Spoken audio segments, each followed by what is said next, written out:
Hopefully you can see me now. Yes, you look wonderful. Thank you. All right. Well, I appreciate the opportunity to be here. When I first met with Shelley, she and I had talked about what topic to speak to at this particular event. And the topic of leading through change caught my eye, not because I have a unique perspective on the issue necessarily, but because I knew that it was one that we could all relate to and one that we all struggle with, regardless of what industry we're in, regardless of our title or position. It's really about the commonality of our experience when we're dealing with change that made the topic something that I would want to speak to.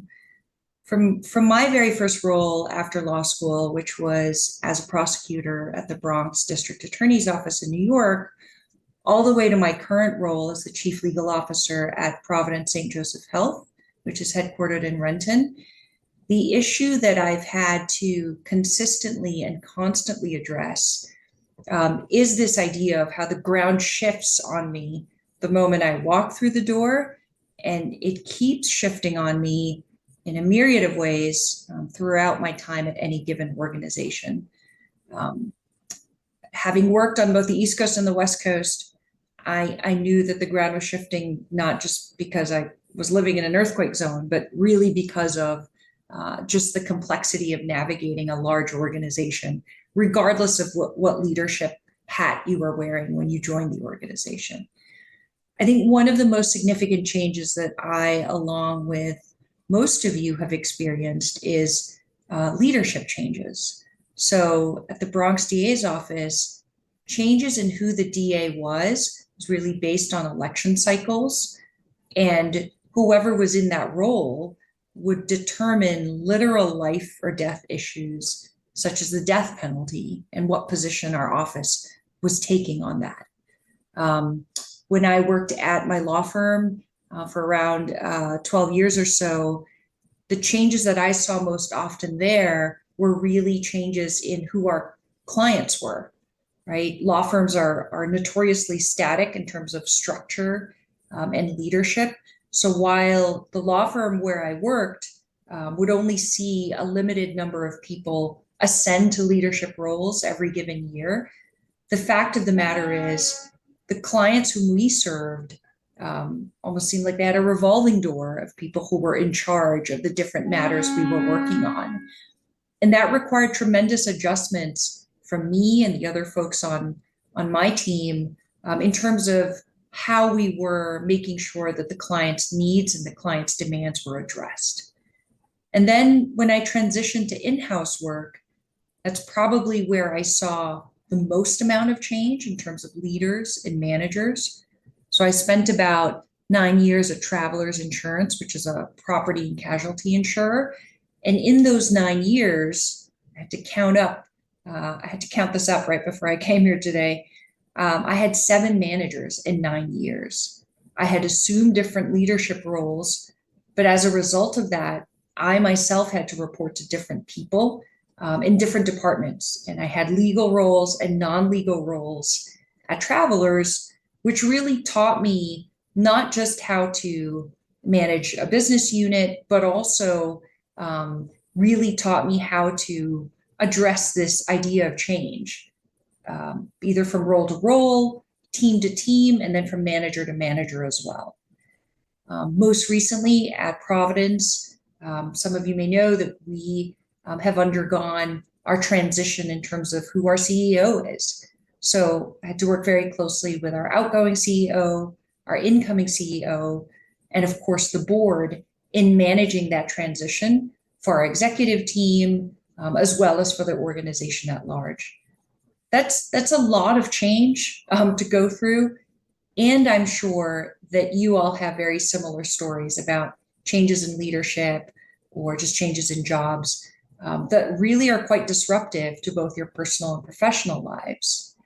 I think what we can all agree on is that there are certain truths around change and the presence of change in our lives. Maybe truth is it's not the right word. Maybe it's more like assumptions. So the first assumption that we know is true is that we know that change is constant.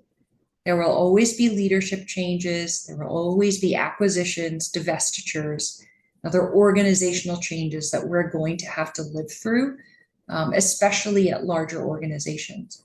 I mean, I say that, although even working in a small organization, working for yourself, perhaps there's even more volatility in that space because you're having to manage and control all aspects of the work and of the business. So really, however we want to define the work that we do and however our personal lives are, we know that change is around us and it happens all the time. So that's one assumption. I think the second assumption is that we will be surprised by the changes that we see in our organizations and in our personal lives all the time, right? I have the privilege of being in a legal role at my current organization, and that means I'm actually privy to a lot of the changes before they happen because they require some sort of legal input. Having said that, I am still surprised, by some changes that are made or announcements that I see. And I think we have to assume that that element of surprise will always be there, regardless of what role we have in the organization, because life just moves at that pace. So I'm not going to be privy to everything that's happening around me, and I am going to be surprised by some of those changes along the way. So first, the constancy of change. Second, the surprise element. And then third, and perhaps the assumption that maybe I don't take to heart as much as I try to live through the changes that I live through, is the person who's able to lead through the sea of change that they experience and are surprised by is going to be the most effective leader in that space, right? So when I think of the topic of this discussion of navigating organizational change, I think that there are two ways to look at that based on those three assumptions. One, we can either choose to navigate through the change, kind of weather it, and just make sure that we end up okay on the other side of it. The other way to look at it is to proactively lead through the change, be the proponent of the change, and be the ambassador of the change that's being effected. I think if we can lean into those opportunities in those spaces, we actually demonstrate ourselves to be the most adaptable kind of leader for the revised or the new organization or the new team in which we find ourselves. So for me, that's what I've always tried to lean into. I'm not saying I've always been successful at that, but I feel that with the changes that I've made in my career, something that I've just had to get used to. There's a given change. How do I become a leader in the face of that change? Or how do I become a champion of that change so that I can demonstrate to my own leaders and to my own team that it's safe to go through this particular change, right? That it's safe to be combined with a different team in the organization, that it's safe for us to change the business model that we have in place. Those are pretty weighty issues to have to manage through. And at the same time, I think once we can reconcile with ourselves that we're going to be those kinds of leaders, I think a lot of the strategies that you'll hear me talk through today really become more tactics as opposed to strategies that require a complete overhaul of who you are as a leader or who your team is for that matter. So taking this idea that we have to be leaders through change, because that's just what we're compelled to do, right? There are a number of strategies, of course, that we have to undertake in order to be an effective leader through a given change. First and foremost, we have to embrace a clear vision behind that change. We often hear about the push and pull between why and how a change is being affected. And at the end of the day, I'd like to say that both the why and the how matter. And we need to be able to explain both of those components of the change. In order to do that, though, this leads to my second point, we do have to engage stakeholders early and often. We have to solicit feedback from a lot of people. We have to foster a sense of ownership among the people with whom we consult. It makes the change easier to accept, and it also creates more champions for the change, given the transition and given how much noise may be around the change that's being enacted. Really leads to a third key point, which is transparent communications. By transparent, of course, I mean reasonably transparent. There's no way that we can communicate everything behind a change. Some information may stay confidential for a very long period of time, but it is important that we share as much as we can with our teams so that they can understand why it is that we're undergoing what can be a dramatic change or what can be a relatively small transition. The piece about communications that you also all know is that we have to use multiple channels for those communications, and we have to repeat the messages, maybe in slightly different ways, around that change, right? This is why advertisements are so memorable. They're short, they're brief, they're to the point, and they're repeated over and over.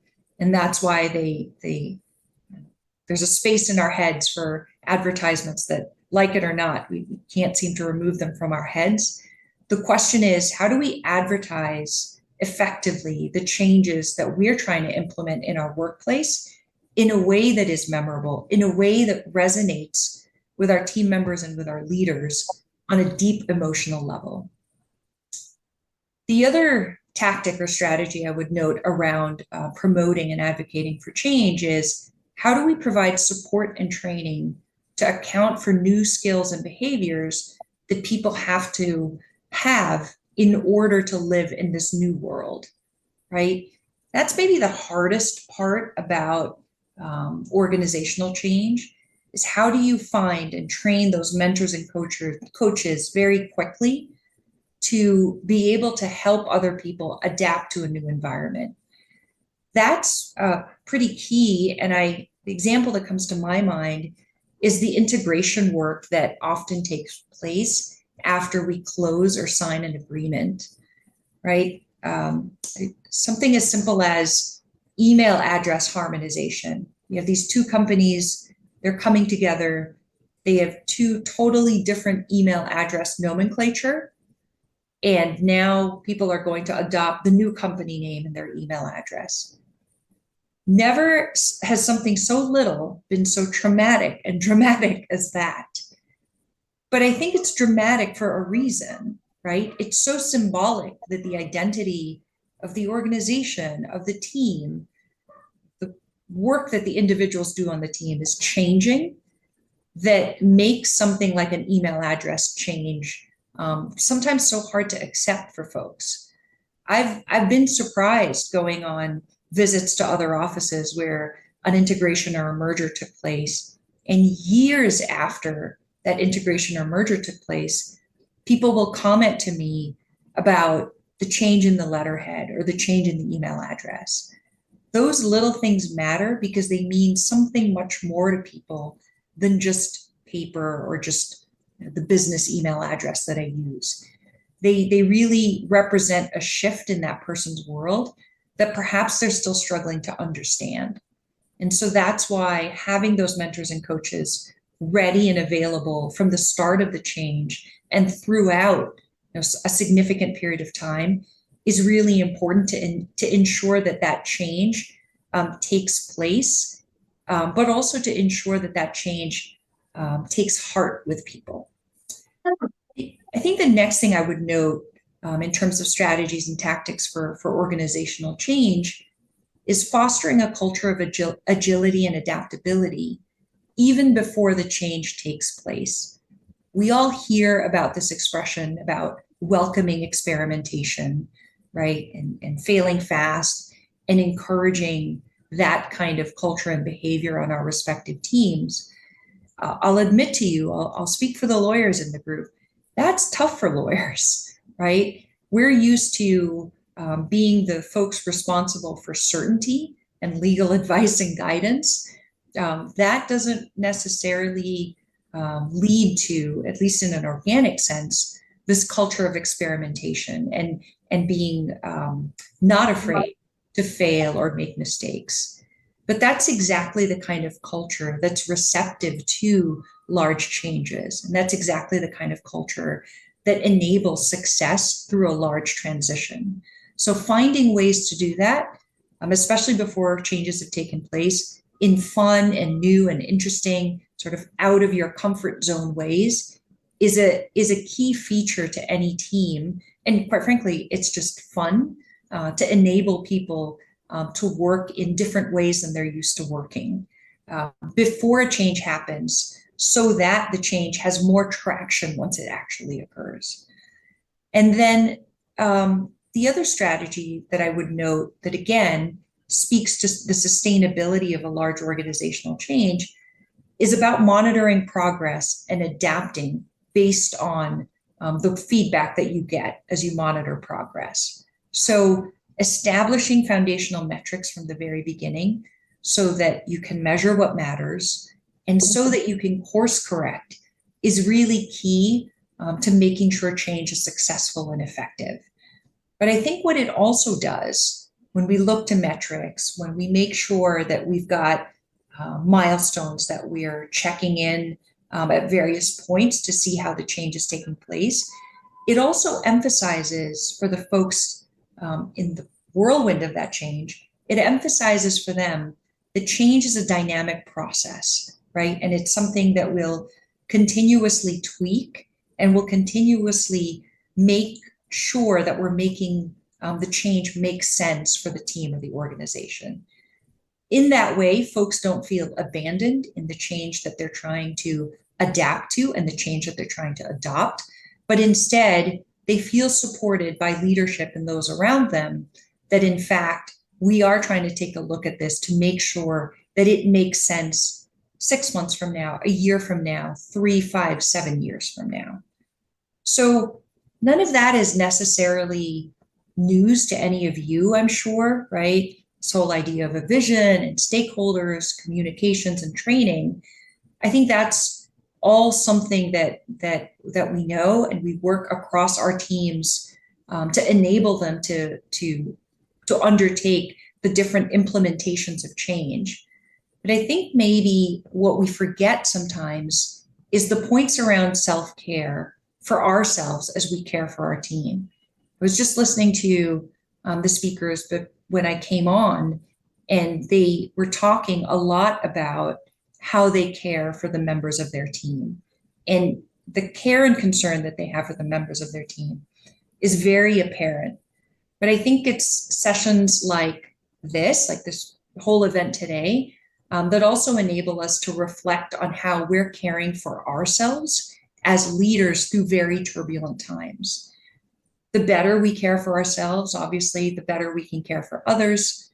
I'm reminded of the adage not the adage, but the announcement on the airplanes, right? When they say, you've got to put your mask on first before you can help other people with theirs.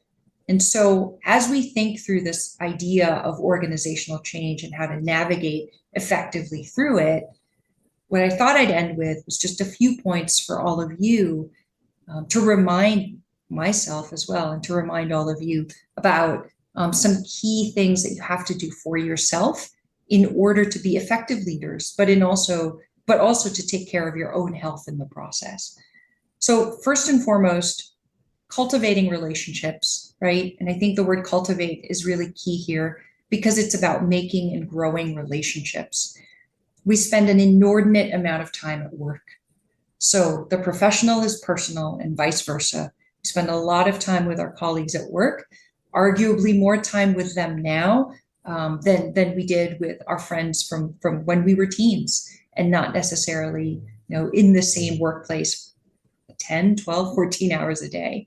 There's an article in The Atlantic from about a year and a half ago that was titled, "Stop Firing Your Friends, Just Make More of Them."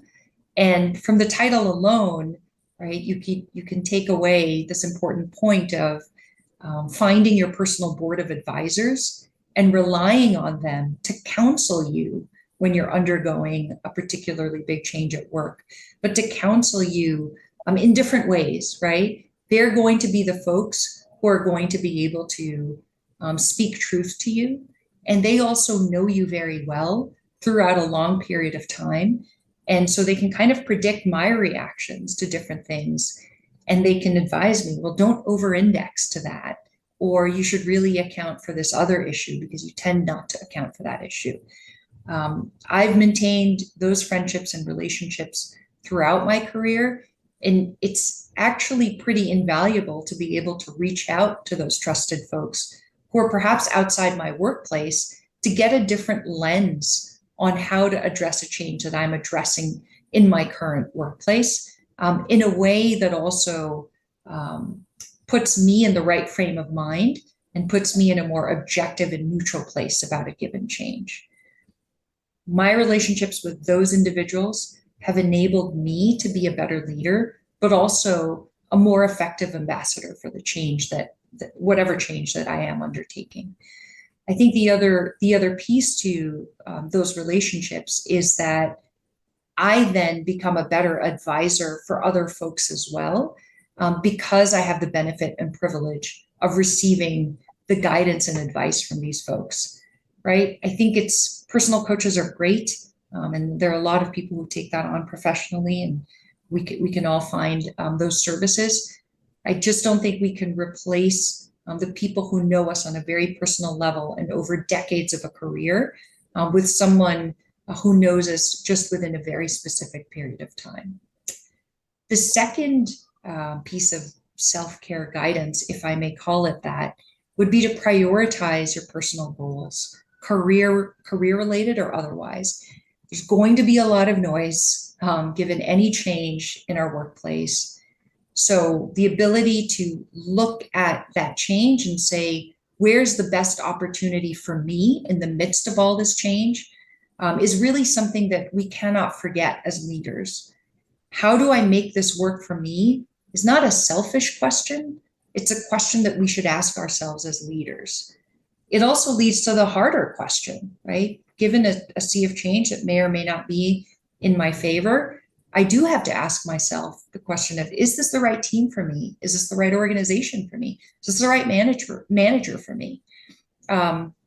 Being honest with oneself and being true to one's goals, I think is key to be able to effectively manage others through changes as well. And then the last thing I'll say along these lines is something, again, right? Something that we probably don't do enough of, which is, how much time are we devoting to finding our inner joy and our inner peace?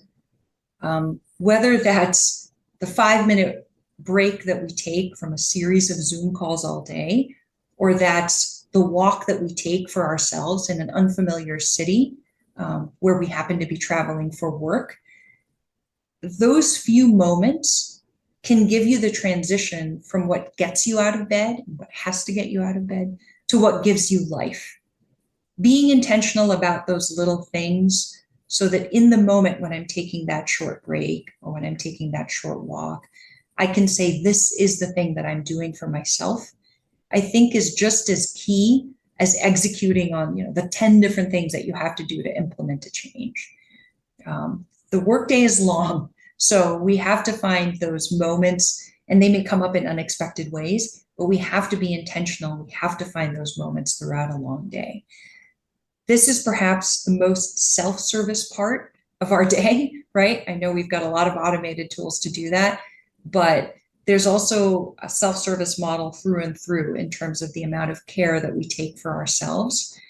And I'm reminded of this terribly corny, terribly cheesy, but terribly catchy, right? I believe the artist's name is Natasha Bedingfield, right? That song Unwritten. And I hope I stick that in all of your heads for the rest of the day, because that'll be a big accomplishment for me. But I'm reminded of the lyrics from that song when she sings, right?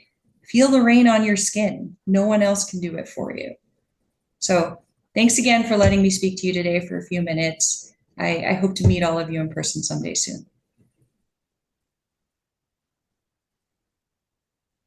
Well, Anna, thank you so much for that wonderful presentation. And everyone, thank you so much for do you have time for one quick question that came into our chat? Oh, yes, please. My apologies. I was not monitoring the chat. So we'll go for this question from Sara, then we'll ask you for some final thoughts as we close for the afternoon. And Sara said, how can I talk to my team about upcoming change when I can't answer all the questions? Yeah, I think it's a great question and a position that we find ourselves in very frequently. I think being honest that you can't answer the question is a starting point. I don't know all the details. Here's what I know, and here's the rationale or explanation that I have for you. Going back to folks and even repeating that message about not knowing what you don't know is really helpful. The change is still happening. I still don't know why, but I am working on getting more information. As the information trickles in, continuously sharing that information with folks is really key to making them understand that you're being human about it as well. And you're trying to gather the information, you're sharing it with them in real time. And that movie that someone referred it, Karen, I think that's a great point, clarity without certainty. But that movie that you referred to was exactly the movie that I was watching on a plane ride, a very long trip, which is what brought it to mind very quickly. Well, Anna, this has been a fantastic day, and thank you for a fabulous end to our day. So as we wrap, any final words of wisdom for our viewers? I think you have to be yourselves as well, right? I think we have to manage a lot of people through a lot of change. We have to allow ourselves to be human and emote and react to a change, especially if we're taken by surprise, but also being able to turn around and say, yeah, I'm taken aback by this too. I think that's absolutely fair because our teams expect to see the humanity in us. And I think that relatability will enable us to get through a given change as a team and not as individuals, right? Separately spinning from each other. That's wonderful. Well, thank you so much for your time this afternoon. Thank you again. Well, thank you to all of our speakers today, both our panel members and our keynote speakers. And thank you to all of our viewers. Without all of you, these events would not be possible. So until next time, this is Ginger Whatley signing off. Have a great evening, everyone.